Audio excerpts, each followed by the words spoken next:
Happy Thursday and welcome to your Newsmax Daily for March 27th, 2025. The 86th day of the year, the 8th day of spring, and World Theater Day, or theater, as some people say, established in 1962 by the International Theater Institute as a day to pay respect and celebrate the creativity, hard work, and artistry of theater production. And it is hard work. If you work in the theater or theater, kudos to you. Today is your day. It's also International Whiskey Day, first celebrated in 2009 at the Netherlands Whiskey Festival. I'll gladly celebrate later today. And yes, if your name is Joe, you likely know it's National Joe Day. I couldn't leave that out, as ridiculous as it is, because someone named Joe would call me out for it. For the first time in 4 years, there is no celebration of Joe Day at the White House today, and President Donald Trump does not drink, so he will not be celebrating International Whiskey Day either. But he and the First Lady will be celebrating the Muslim holy month of Ramadan at tonight's annual White House Iftar dinner and signing yet more executive orders prior to that. The White House calendar simply had it listed as the Iftar dinner. I had to go look up exactly what that was, to be honest. Let's start it off with some of the president's comments at yesterday's Women's History Month event at the White House as he recognized some of the women in his administration. President Trump is participating in a Women's History Month event right now at the White House. Let's listen in. And where are you, Susie? And she was just named by one of the very prominent media groups. I won't mention it because I cannot stand the people, but she was just named as, and it's true, the most powerful woman in the world. Susie, that is crazy, huh?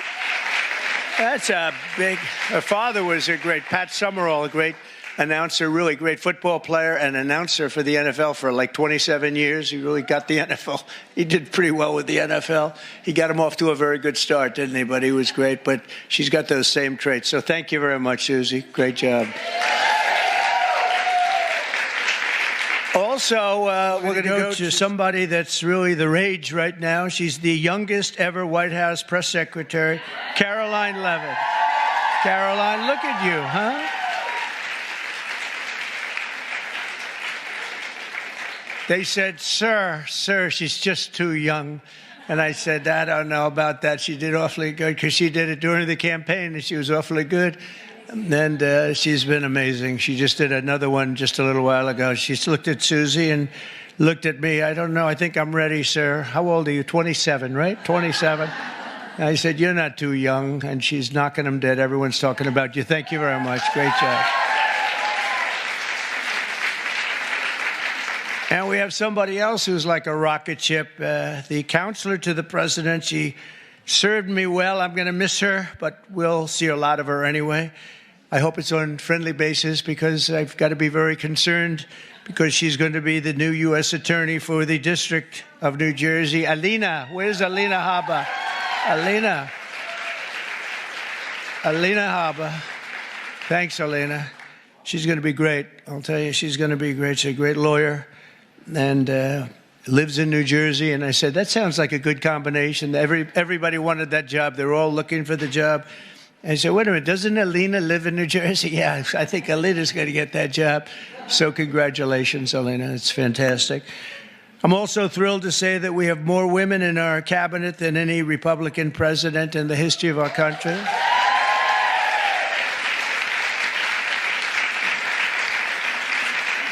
And joining us today is a woman I've known a long time. You talk about strong women. This is a strong woman. Remember, they were saying, he doesn't like strong women. That may be true, but if that's true, I'm in deep trouble because I'm surrounded. I got the strongest women. And this is a beautiful, strong, wonderful woman. Attorney General Pam Bondi.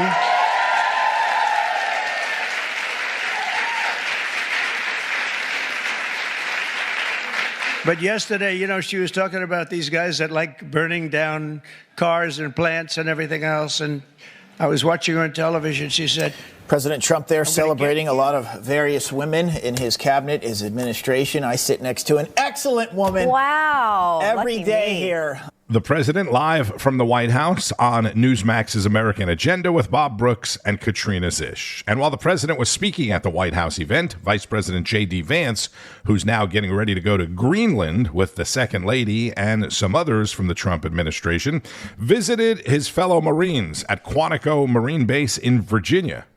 So I'm proud of you guys. I'm proud to be here. I'm proud of what you do. And most of all today, I'm proud that I think under new leadership, the Marine Corps and the entire United States military is headed in the right direction. And that's why I'm here today to talk a little bit about what we're going to do, talk a little bit about President Trump's vision for the United States military.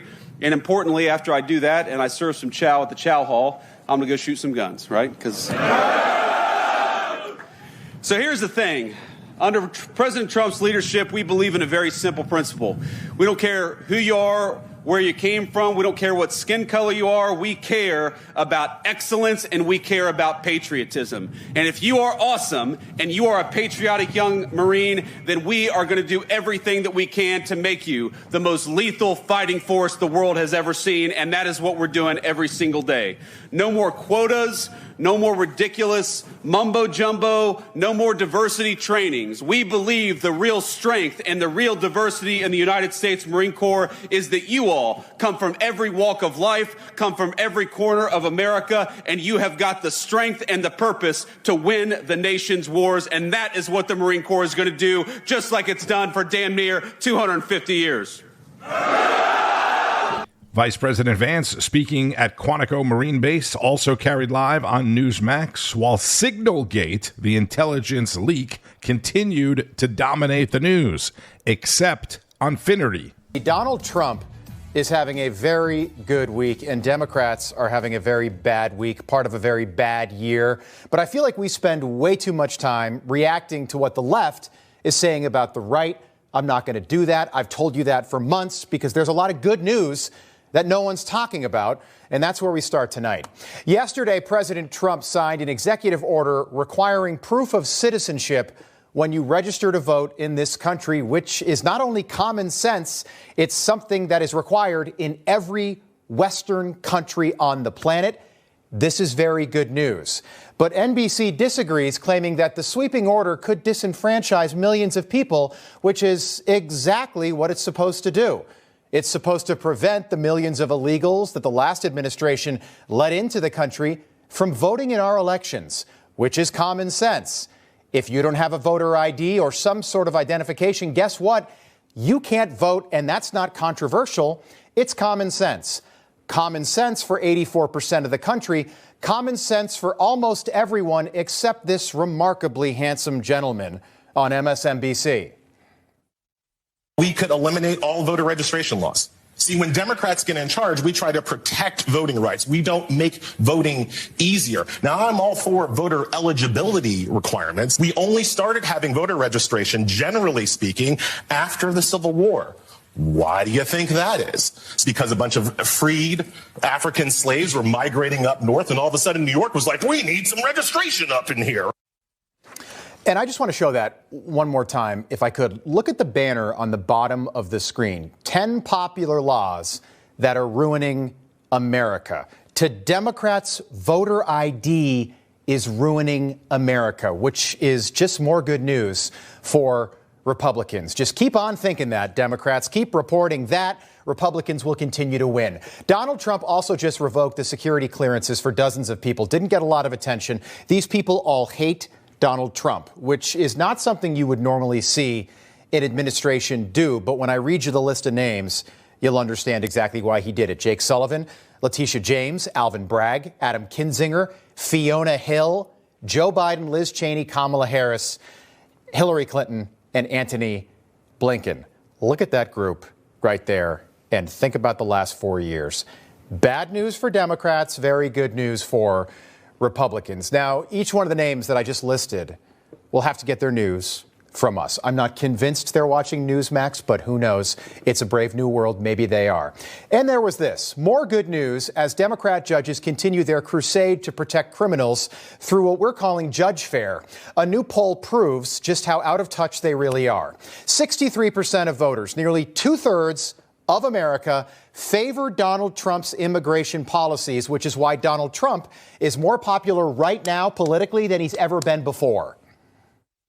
If the polls have historically underestimated Donald Trump, what is a metric that might get at understanding at how popular he may actually be? So let's take a look at the percentage of the country who say that we're on the right track. It's actually a very high percentage when you compare it to some historical numbers. What are we talking about? According to Marist, 45% say that we're on the right track. That's the second highest that Marist has measured since 2009. How about NBC News? 44%. That's the highest since 2004. Wow. The bottom line is the percentage of Americans who say we're on the right track is through the roof. All of that, and Democrats have not changed a thing, which is, again, very good news for Republicans. According to a new poll, Kamala Harris is now the front runner for the Democrats in 2028 at 36%. And normally at this moment, you know what I would do. I'd play a soundbite of her cackling, that famous cackle. But because so many of you reached out to me the last time I did that, I'm not going to do that anymore. You get what I'm talking about. But Kamala Harris leading the Democratic Party is good news for Republicans. And so is this. According to that same poll, many Democrats think that this very confused woman is also not only a rising star in the Democrat Party, but perhaps the future of the party.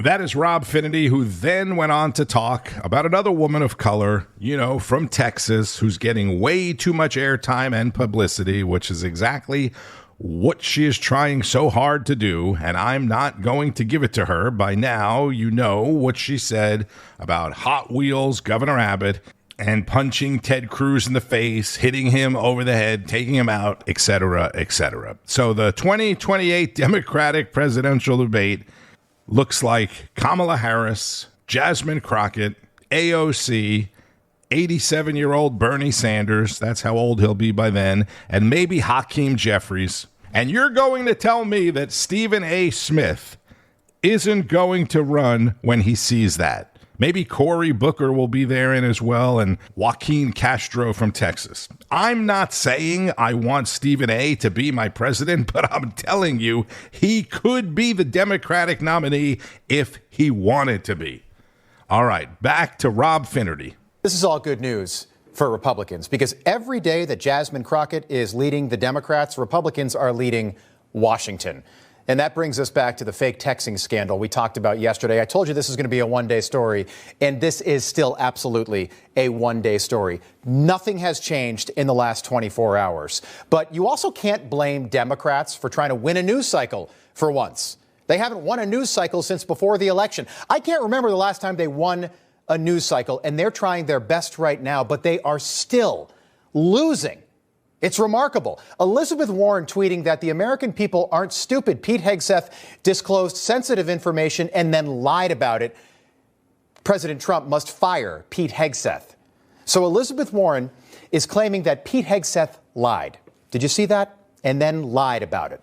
So a woman who has spent her entire adult life telling people that she's an Indian is now calling somebody else a liar. A woman who in 1984, and I'm not kidding, submitted a recipe to a cookbook called Pow Wow Chow is now calling someone else a liar. Kettle, please meet Pot. Her name is Elizabeth Warren, the fake Indian. And that is more good news for Republicans, because Democrats, even when they try their best to turn this fake story into a real story, they still fail. And Donald Trump wins again. Republicans win again.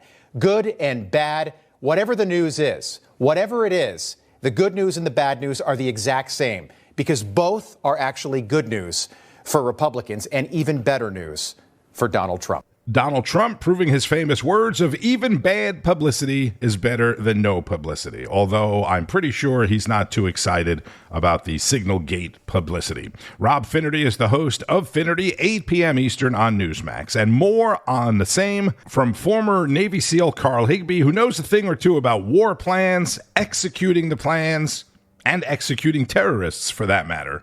So we covered this yesterday extensively, so I'm not going to beat a dead horse on a bunch of stuff about this Signal chat. And I said, from what I had seen yesterday, there didn't appear to be any classified information. Well, today, new texts have been released from The Atlantic, and that text chain appears to be a bit more problematic, but I still don't think it's classified. Sensitive? Yeah, sure, but not classified. But if the White House, though, is saying it's not classified, and since they are the ultimately in charge of classification, then guess what? It's not classified. We have said all along that no classified material was sent on this messaging thread. There were no locations, no sources or methods revealed, and there were certainly no war plans discussed. All right, look, I'm not yanking your chain here, folks. I'm always honest with you. I'm not just backing up Trump's team because I like the guy. Look, is it bad optics? Yes. Is it some major breach of national security? Again, no. There's no units, no locations, no routes, no flight paths, no sources, no methods, no classified information. But as the President National Security Advisor stated, no classified information was shared. There were no sources, methods, locations, or war plans that were shared. There's an ongoing litigation, and the National Security Council is reviewing this matter. And I'm not going to discuss any open or closed investigations. That ongoing investigation, literally, the lawsuit happened today or yesterday afternoon. And the idea that you don't have an opinion on this at this point is frustrating to me. No, it's not. I'm not going to prejudge any matters, and the men and women of the FBI will call the balls and strikes. Reclaiming my time, not sir. you. She seems pleasant. I mean, it surely doesn't give someone with it does give someone with this agenda, though, like Jeffrey Goldberg, the opportunity to capitalize it, as all leftist journalists do. Look, I stand by the fact that this guy is a self-loathing hack that tries to make himself seem important at the center of every story, especially if it gets to criticize Trump for him. I said that yesterday. I still stand by that, even in the light of the new text messages that came out. But let me tell you why somebody who has never held a security clearance shouldn't be opining on what is classified and what is not. I held a top secret security clearance for the bulk of my military career. I was also at JTAC, who's the guy in charge of air support and calling in airstrikes. I would coordinate airstrikes exactly like they were discussing on that text chain. Let me walk you through a common day in Baghdad. I would wake up around 4 p.m. because we were up all night shooting bad guys in the face. And I would immediately head over to the TALK, which is the Tactical Operations Center, where we would have an event and like an evening warning order. This is generally a somewhat classified or a secret meeting. It was in a locked room, but it was not designated as a SCIF. It's a secure, compartmentalized information facility. We would discuss who we're going to go get, how we intend to go get them, dead or alive, the mission specifics of the op, how many people we're going to bring on the. My role was generally to coordinate what type of air assets were required for insert and extraction and all that other stuff in locations. We would adjourn unless there was more classified items that needed to be handed off in a SCIF, sometimes working with our CIA counterparts, much like these text messages showed here. And here's why I know what they were discussing is not classified. Because I would walk out of that room and into one of the other offices where I would sit down at an unclassified computer. I know this was unclassified because it had one of those stickers on it. And I would email the DASC, which is the Direct Air Support Center in Iraq, usually in Al-Assad over out west. And I would give them the 5 W's of the evening in my request for air support for whatever operation we were going on. It would go a little something like this. Who, what, when, where, why. Who, a specific name we'd often leave this part out because that was actually classified. But we would disclose what group, AQI, Al-Qaeda in Iraq, or an affiliate group or something like that, but not the guy's name that we were going after. What? This would be my request for an air platform, F-18, AC-130, A-10, Apaches, Black Hawk gunships, whatever it may be. And then I would go into the when. I would usually give him an operational window from we need coverage from 2200 to 0400, basically the bulk of the night, but not unlike what we saw in these text messages. Now, what you didn't see in those text messages was the where. Those signal messages could have been talking about anything in this area right there. Yemen, Djibouti, Somalia, even as far north as Saudi Arabia or Sudan. That's the area the Houthis operate in. So you have like a 500 or 600 mile radius of where those airstrikes could have been targeting. Me, on the other hand, when I was in Baghdad, I was given specific AOs, areas of operation. Hey, we're going to be operating in the northwestern corner of Sadr City tonight, which gives you slightly more than a 500-yard radius, not miles.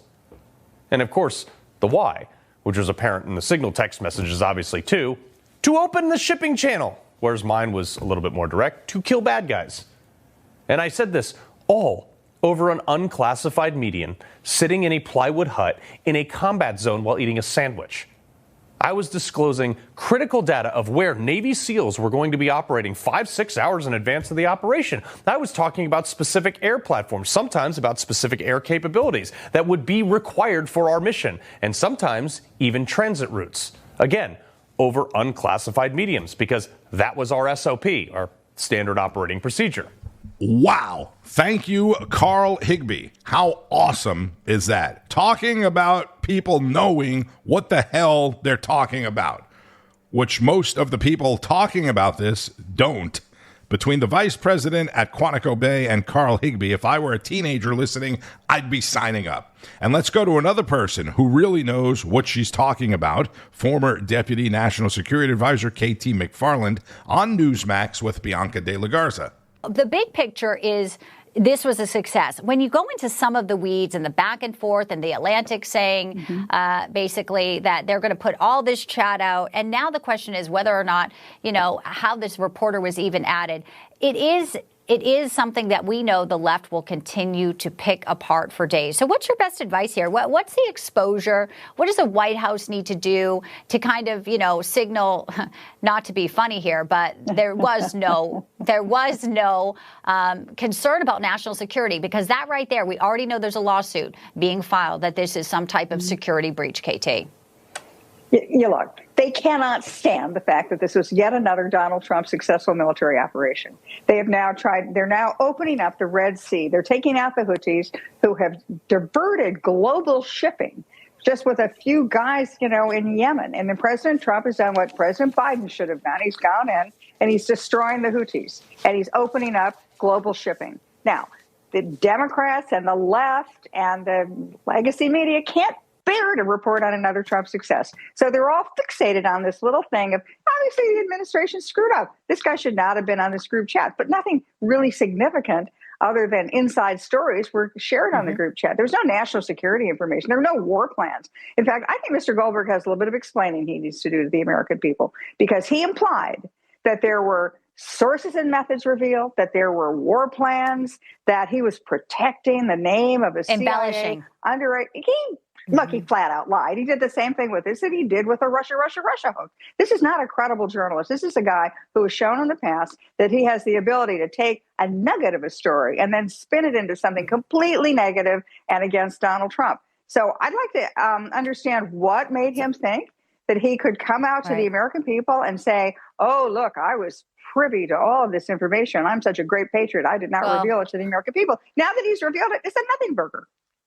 Right. Well, I think he thought, legacy media would play along, which certainly indeed they are. But one thing, now that we're reading all the chats and, you say they screwed up, you just have to wonder if there are some missteps happening here, because J.D. Vance, it's now revealed, saying that he thinks we are making a mistake. That's what he wrote in the text right here, saying the strongest reason to do this is to send a message, but I'm not sure the president is aware on how inconsistent this is with his message on Europe right now. The chat also shows John Ratcliffe, head of the CIA, saying to delay would not negatively impact us. Hegseth saying, I understand your concerns, but he says waiting, we look indecisive, Israel takes an action first, or Gaza ceasefire falls apart, and we don't get to start this on our own terms. So these are conversations that probably the administration didn't want privy to all Americans, but now they're here, KT. What do we do with that information? And does it show some sort of maybe, as you say, screw up, but also, just what's going on there and why this is even being discussed on Signal and not, say, an email or a phone call? Right. So I think the screw up is merely that Jeffrey Goldberg somehow got himself onto that group chat. That's the only screw up. Because what I took away from that is saying, oh, wow, these are the senior most officials. They're talking to each other in real time. That explains how President Trump is able to do so many things so quickly, so decisively. These guys are all talking to each other directly, not through layers and layers and layers of bureaucracy. The other thing is that they're collaborating with each other. They're bringing up really important points. And then at the end of the day, they're coming to some conclusion. Normally, Bianca, all the administrations I've served in, people say that the biggest war America's ever in is the one between the Secretary of State and the Secretary of Defense. And in this case, we now see complete cooperation between the senior leadership. And so I think it's all good. And really, the biggest takeaway from this is these guys are saying in private exactly what they're saying in public. There's no mystery here. There's no behind the curtain. There's thoughtful conversations. They're thoughtful, and the senior leaders making them. This is not, layers of bureaucracy. Let me tell you what normally happens in a situation like this. You have a situation room meeting, and then layers and layers of bureaucracy go through meeting after meeting after meeting to do the same kind of thing these guys did in about 10. Again, that's former Deputy National Security Advisor KT McFarland, who served in the first Trump administration. She has previously served in the Defense Department and as a staff member of the U.S. National Security Council. And you know how that typically goes, right? Even at your place of work, your company, there's a meeting, then there's a bunch of emails about the meeting and Teams messages about the emails, and then a new proposal, and then another meeting, et cetera, et cetera. These guys are getting it done in about 10 minutes, as she said. And this just happened on Wake Up America. A few minutes ago, a top MS-13 gang member has been arrested in Virginia. We're going to take Attorney General Pam Bondi live as she talks about that. To me, when I became Attorney General of the United States, was very simple. Keep America safe, make America safe again. And that's what these men and women have been doing tirelessly every single day since Donald Trump took office. We want to make our streets safer. We want to make our schools safer. We want to make your neighborhood safer. This guy was living in a neighborhood right around you. No longer, thanks to the great men and women of law enforcement. This task force that we have created is remarkable, using incredible technology that we will not discuss to catch and apprehend these horrible, violent, worst of the worst criminals. MS-13, they are organized, they are violent, they are committing homicides throughout our country. They are one of the most dangerous gangs in our country, and we are going to fight until they are completely dismantled. What I want to do, I want to have other governors, other law enforcement officers come here to Virginia and see this amazing task force, Governor, that is led by our agencies and Governor Youngkin, and what's happening here in Virginia. Arrests have increased 468% from the same period last year. We didn't need new laws, as President Trump always said. We needed a new president. And we have great leadership standing behind him to fight to keep America safe and make America safe again. We will keep your community safe, and we will continue to do that. Breaking news this morning on Wake Up America. So we started out with President Trump recognizing Attorney General Bondi at yesterday's Women's History Month celebration at the White House, and we're wrapping it up with breaking news from Attorney General Bondi. More trash being picked up off the streets of our country. Great news. Oh, and did you see DHS Secretary Kristi Noem at the prison in El Salvador yesterday, speaking of powerful, successful women? Can you imagine Alejandro Mayorkas having done that? As I mentioned earlier, the president is signing yet more executive orders at the White House this afternoon, which means another news conference. On Wall Street, stocks opened mixed this morning after closing lower again yesterday after President Trump announced 25% tariffs on foreign cars. Bitcoin and other cryptocurrencies were slightly higher this morning at the time of this recording. Bitcoin is up about $400 at 86,800. And Ether was back up, that's Ethereum, back up over 2,000. The U.S. Department of Health announcing plans to cut about 10,000 jobs this morning. While that sounds like a lot, the Department of Health employs, it is a lot if you're one of those 10,000. If it's you, it's a lot, right? But the Department of Health employs more than 80,000 people. And what about those Doge stimulus checks? That's what a lot of people are asking, or refund checks. According to Newsweek and USA Today, talks on the checks are progressing in Congress. The next step would be a bill to issue the checks, but there's still no definitive answer or a definitive amount. And let's be honest, after the last 4 years of inflation and the unanticipated decline in the stock market over the last month, to be fair, a lot of people would be happy to see a $5,000 check. All right, be sure to keep up with all of the news today and breaking developments on Newsmax, N2, and at Newsmax.com. Also, make sure you have the Newsmax app on your phone so you can stay up to date anywhere, anytime. It all starts each and every day with Wake Up America. I'm Tony Marino. Enjoy the rest of your Thursday. Don't celebrate International Whiskey Day too much, and keep on fighting the good fight. News breaks every minute, every day. You need the app, the Newsmax app. Find it free on your smartphone store. Then watch us anytime, anywhere. Information. Truth is freedom. Is Newsmax. It's real news for real people.